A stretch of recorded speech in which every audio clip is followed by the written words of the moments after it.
Trending ngayong araw ang guesting kamakailan ng kapamilya star na si Vice Ganda sa KC After Hours ni Carmina Constantino.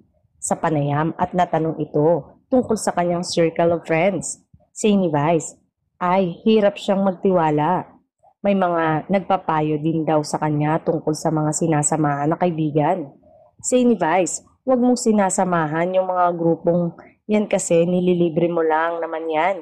Sinasamahan ka lang kasi sikat ka, kaya sinasabi ko sa kanila, alam ko namang hindi ito pangmatagalan. Pero nai-enjoy ko naman sila, hindi ako na-hurt kasi gising ako na alam kong in time iiwan din nila ako. So wala akong masyadong ini-expect, ini-enjoy ko talaga lang yung moment. Alam ko namang ginagamit lang ako pero napapasaya niya naman ako. Kasi maraming times na just needed a good laugh also. Nag-iwan ng samot-saring reaksyon ng pahayag ni Vice na may ilan din na minention ang mga kaibigan na sina MC at Lassie.